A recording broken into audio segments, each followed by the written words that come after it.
The chapter is structure and function of the living organisms. Mostly, we'll read only about plants in this chapter. So, plants का बहुत सारा parts होता है जिसके बारे में हम लोग डिटेल्स में पढ़ेंगे. क्या क्या मॉडिफिकेशंस होता है उन सब के बारे में. So we obviously know this, the root system and the shoot system. Soil के नीचे का जो भी पोर्शन है उसको बोला जाता है रूट सिस्टम, एंड उसके ऊपर का जो पोर्शन है उसको बोला जाता है शूट सिस्टम. ये सब ऑलरेडी क्लास 4-5 में पढ़ चुके हैं. So the root system is that part of the plant which grows below the ground. It consists of roots which can absorb water and minerals from the soil. See, as you can see in this diagram, ये सारा roots है. ये soil से पानी absorb कर रहा है. Water के साथ साथ कुछ कुछ मिनरल्स होता है जो सॉइल प्लांट का ग्रोथ के लिए एसेंशियल होता है, वो भी साथ में एब्जॉर्ब हो जाता है और ऊपर चला जाता है. तो रूट्स का क्या फंक्शन होता है? सबसे पहला, अगर प्लांट सॉइल में सीधा खड़ा है, that is because of roots only. So it holds the plant to the soil. Obviously it absorbs water and minerals. वो स्टोरेज ऑर्गन के जैसा भी काम करता है. बहुत सारे प्लांट्स में एक्सेस फूड रूट्स में स्टोर होता है. It binds the soil together so that it does not get washed away during rains or gets blown away by winds. इसी वजह से planting trees is very important, क्योंकि trees का roots क्या करता है, सॉइल को टाइटली पकड़ के रखता है. तो जब हवा चलता है या पानी बहता है तो सॉइल का पार्टिकल्स बह नहीं जाता.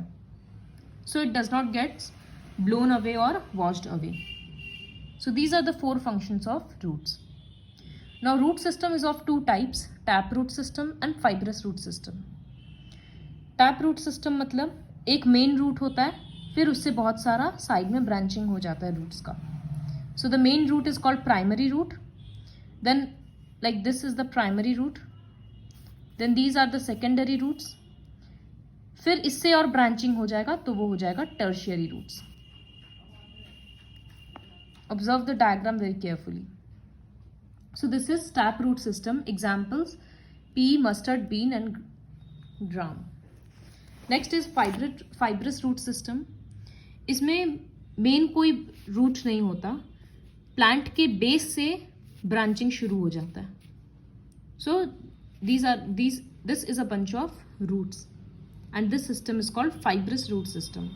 Example: maize, wheat, rice, grass. Now let us see this activity. Soak some gram seeds on a moist cotton.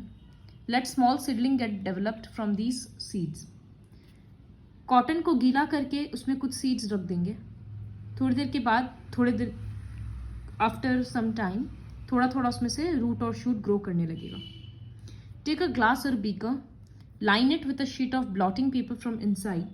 Put a little water in the beaker so that it makes the blotting paper moist. So blotting paper is a type of paper. वो अंदर में रख के उसको हल्का सा गीला कर उसमें पानी डाल दिए ताकि पेपर थोड़ा सा गीला हो जाए. Now keep the seedlings in the beaker about 5 centimetre up from the base. पूरा बेस में नहीं रखा हुआ है, 5 सेंटीमीटर ऊपर रखे हैं. तो what will observe that the shoot starts to grow downwards और shoot starts to grow upwards. तो रूट को पानी चाहिए ना, और पानी नीचे है, तो इस वजह से वो अपने आप नीचे ग्रो करना शुरू कर देगा और शूट का ग्रोथ अपवर्ड होगा बिकॉज उसको लाइट चाहिए. Now we'll read about the various modifications of the root. तो modifications मतलब रूट का मेन फंक्शन क्या होता है, वाटर ट्रांसपोर्ट करना, लेकिन अलग अलग प्लांट्स में वो और अलग अलग काम भी करता है. उसी को मॉडिफिकेशंस बोलते हैं. जब कोई भी एक रूट स्पेशल कोई फंक्शन परफॉर्म करता है तो see it is written, some plants have special types of roots which perform special functions. Such roots are called modified roots. This is the definition. Now we'll go through some of the modifications. First is roots modified for storage of food. As I said earlier, किसी किसी plants में roots में extra food store होता है, जैसे carrot, sweet potato, turnip, beetroot etcetera. तो roots पतला नहीं होकर इस तरह से स्वलन होता है, फूला हुआ रहता है. लीव्स से जो भी फूड लीव्स में प्रिपेयर हो रहा है तो एक्स्ट्रा फूड यहाँ स्टोर हो जाता है. Next is roots modified for support. जैसे बैनियन ट्री बहुत वास्ट होता है, ब्रांचेस वगैरह काफ़ी दूर दूर तक फैला हुआ रहता है. तो the roots of some plants provide them with additional support to help them stand erect. सीधा खड़ा होने के लिए रूट्स एक्स्ट्रा सपोर्ट करता है. For example the branches of a banyan tree gets extra support with the help of rope like roots. जूट का रस्सी की जैसा वो दिखने में होता है, ब्रांचेस से वो निकल जाता है नीचे की तरफ ताकि एक्स्ट्रा सपोर्ट मिले. These roots are called prop roots. So prop roots किस में काम आ रहा है? For supporting the plant. Example banyan. Next is parasitic roots. Already we know about the parasitic mode of nutrition. इसमें क्या होता है, एक होस्ट प्लांट या होस्ट ऑर्गेनिज्म से एक दूसरा लिविंग ऑर्गेनिज्म न्यूट्रिशन लेता है. तो some plants such as dodder grow on another plant. Its roots arise from the stem and penetrate into the stem tissues of the other plant. See यहाँ पर एक main plant है, उसके चारों तरफ इस तरह से डॉडर प्लांट का रूट्स निकल गया है और उसके मेन प्लांट जो है होस्ट प्लांट उसके स्टेम के अंदर घुस गया है. तो एक स्ट्रॉ से जैसे वाटर सक करते हम लोग, उसी तरह से डॉडर प्लांट का रूट्स होस्ट प्लांट से न्यूट्रिशन ले रहा है. So this is parasitic because एक को हार्म हो रहा है, एक को फायदा हो रहा है. और कैसे न्यूट्रिशन ले रहा है? With the help of roots. तो इसीलिए ये है पैरासाइटिक रूट्स या sucking roots, because it is sucking the water and minerals from the host plant. तो ये था सारा रूट मॉडिफिकेशंस. नेक्स्ट है शूट सिस्टम. तो what is shoot system? Soil के ऊपर का जो भी पोर्शन है, फ्रूट्स रहता है, फ्लावर्स रहता है, ब्रांचेस रहता है, लीव्स रहता है, ये सारा शूट सिस्टम में रहता है. One of the main portion is stem. इसी में सब कुछ अटैच्ड रहता है. The stem bears leaves located at regular intervals. Such places are called nodes. Suppose this is a stem. यहाँ से लीव्स निकला हुआ है, यहाँ लीव है. So this is a node and this is a node and the region between two nodes is called internode. तो यहाँ पर बहुत सारा छोटा छोटा डेफिनेशन है जो लर्न करना है. So what is a node? The stem bear leaves at regular intervals called nodes. जहाँ से एक स्टेम में लीव्स निकलता है और दो नोड के बीच का जगह को बोला जाता है internode. What is trunk? The stem is the strongest part of the tree. It is called trunk. जैसे बड़ा बड़ा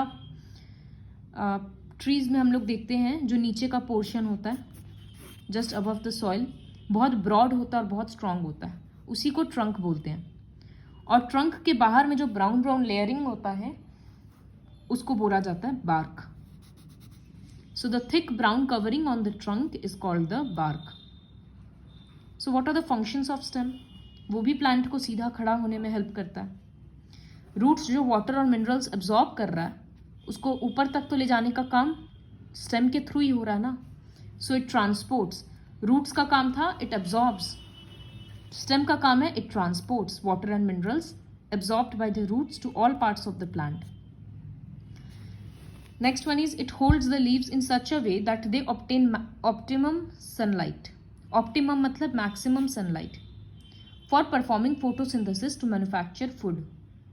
वो लीव्स को इस एंगल पे रखता है ताकि उस पर मैक्सिमम धूप पड़े, तभी जाकर फोटोसिंथेसिस सबसे ज़्यादा होगा. तो इसी वजह से जैसे हिली एरियाज में ट्रीज का शेप इस तरह का होता है.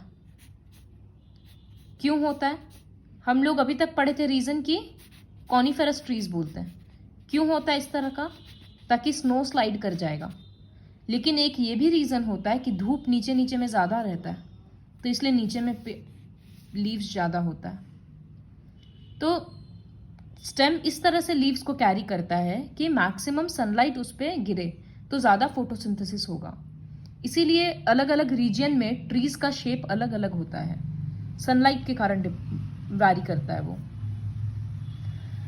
नेक्स्ट, जो भी फूड लीव्स में प्रोड्यूस हो रहा है उसको ट्रांसपोर्ट करने का काम भी तो स्टेम ही कर रहा है, उसको एक जगह से दूसरे जगह पर लेकर जाना.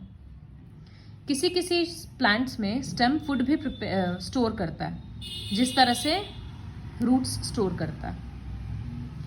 और किसी किसी प्लांट में स्टेम ग्रीन होता है, तो ग्रीन होने के कारण वो फोटोसिंथेसिस भी करता है। एग्जाम्पल इन कैक्टस, पूरा ग्रीन कलर का स्टेम है, तो उसमें वो फोटोसिंथेसिस भी करता है। So I teach up to here only in this video. Watch the video twice and read the whole chapter.